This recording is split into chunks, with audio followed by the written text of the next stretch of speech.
Okay, hello everyone. तो हमारा अब जो नेक्स्ट टॉपिक है वो है स्पीड।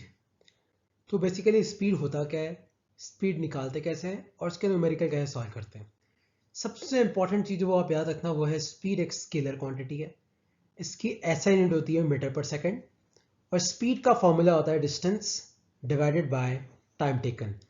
डिस्टेंस को हम टोटल पाथ लेंथ भी बोलते हैं और डिस्टेंस क्या था अपना स्केलर। डिस्टेंस एक स्केलर क्वांटिटी याद रखना। तो डिस्टेंस स्केलर है तो आपका स्पीड भी क्या है, आपका स्पीड भी क्या है, स्केलर क्वांटिटी है ना। तो स्पीड और डिस्टेंस और टोटल पाथ लेंथ तीनों क्या होते हैं, स्केलर क्वांटिटीज। तो स्पीड निकालते कैसे हैं, उसके न्यूमेरिकल कैसे सॉल्व करते हैं, ये देखो आगे वाली स्लाइड्स में आएगा। सपोज करो कि यहां पे एक बंदा है जो ए पे खड़ा है और उसको डी तक जाना है। तो पहले मान लो वो ए से बी की तरफ जा रहा है, फिर बी से सी की तरफ जा रहा है, फिर मान लो सी से डी की तरफ आ रहा है। तो पहले वो बंदा ए से बी की तरफ आ रहा है, ए से बी आने में 100 मीटर है, उसको लग रहे 10 सेकेंड। बी से सी 20 मीटर है, उसको लग रहे 10 सेकेंड। और सी से डी 100 मीटर है, उसमें भी उसको लग रहे 10 सेकेंड। तो मान लो कोई तुम्हें पूछता है कि ए से लेके बी में उसकी स्पीड क्या है। तो ए से लेके बी तक वो कितना चला, 100। तो डिस्टेंस कितनी आ जाएगी, 100 डिवाइडेड बाय ए से भी जाने में कितना टाइम लगा, 10 सेकेंड। तो 100 बाय 10, ये कितना आ गया, 10 मीटर पर सेकेंड।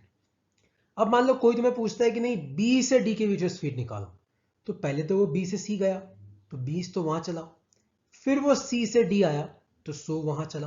तो 100 प्लस 20 कितना हो गया, 120। और बी से डी आने में टाइम कितना लगा, 10 सेकेंड। तो यहां लगे 10 सेकेंड, वहां लगे, तो ये कितना हो गया, 20 सेकेंड। तो ये आंसर कितना आया, 6 मीटर पर सेकेंड।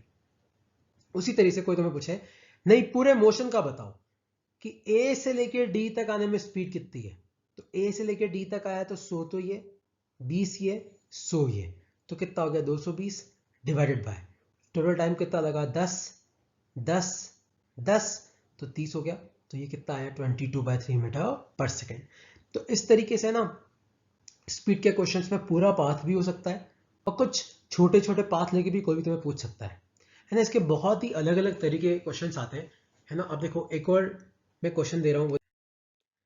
सपोज करो कि एक पार्टिकल पहले जो था वो ए पे था। तो पहले तो मान लो वो ए से बी पे गया, फिर मान लो वो बी से सी पे गया।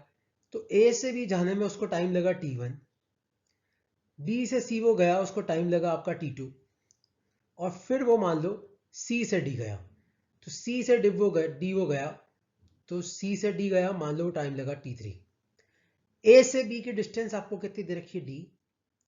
बी से सी की आपको देखो, बी से सी आधा सर्कल है तो डिस्टेंस कितनी हो जाएगी, पाई आर।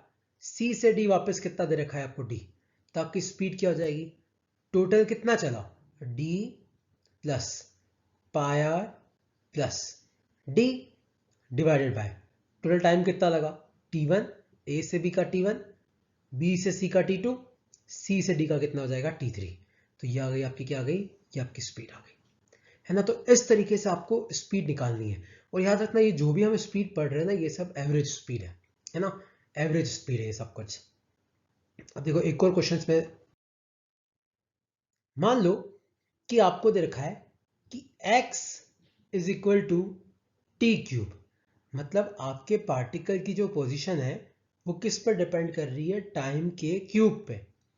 अब क्वेश्चन है find average speed between time equal to 1 second and time equal to 3 second. तो याद रखना जब ऐसा क्वेश्चन आता है तो पहले आपको क्या करना है, देखो x equal to T cube है तो अपन चेक करते कि 1 सेकंड पे पार्टिकल कहाँ है। तो टाइम इक्वल टू 1 पे पार्टिकल कहाँ है, तो x इक्वल टू 1 का क्यूब, तो पार्टिकल कहाँ है 1 पे। फिर अपन चेक करते हैं टाइम इक्वल टू 3 पे पार्टिकल कहाँ है। तो टाइम इक्वल टू 3 पे x इक्वल टू क्या हो जाएगा, 3 का क्यूब। तो 3 3 जा 9, 3 जा कितना हो गया, 27।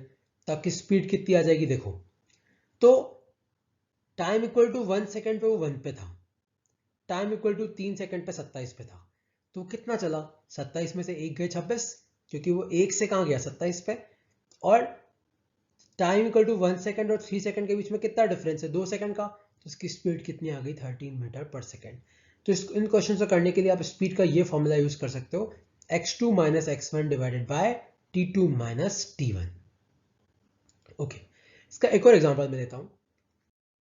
सपोज करो आपको क्वेश्चन में देखा है a particle covers 1/3 of its distance with speed a and remaining with speed b, what will be his average speed for full path.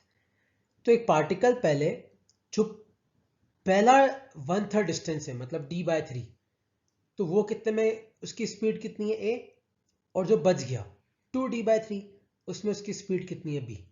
तो ये फॉर्मूला ध्यान से देखो, स्पीड क्या होता है डिस्टेंस बाय टाइम, तो टाइम को हम क्या लिख सकते हैं डिस्टेंस बाय स्पीड, है ना, क्योंकि t उधर गया s नीचे आया।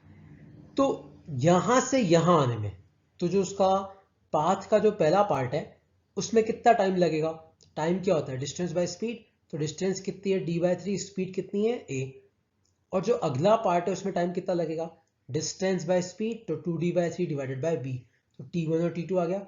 और स्पीड क्या होता है, स्पीड होता है distance divided by time taken. तो टोटल डिस्टेंस है कितनी d/3 plus 2d/3 divided by, है ना, टोटल डिस्टेंस तो इतनी है, पहले d/3 फिर 2d/3, और टोटल टाइम कितना लगा, देखो पहले पाथ में t1 लगा, अगले में t2 लगा, तो t1 प्लस t2, तो d/3 प्लस 2d/3 तो कितना हो जाएगा d, और t1 की वैल्यू यहां से पुट कर दो, कहां से, यहां से, और t2 की वैल्यू यहां से, सो सॉल्व कर लो, आपको ये आंसर मिल जाएगा। अब याद रखना इस वीडियो के बेसिस पे आपको स्पीड के कुछ क्वेश्चंस आंसर करने हैं जो मैं आपको साथ में भेज रहा हूँ, एक ऑनलाइन क्विज है, तो वो आपको आंसर करनी है। देखो स्पीड सुनने में बहुत ही आसान लगता है पर इससे क्वेश्चंस बहुत अच्छे आते हैं, बहुत अच्छे बन के आते हैं। तो आपको क्विज अटेम्प्ट करनी है, उसमें जो भी डाउट हो तो तुम मुझे पूछ सकते हो। ओके।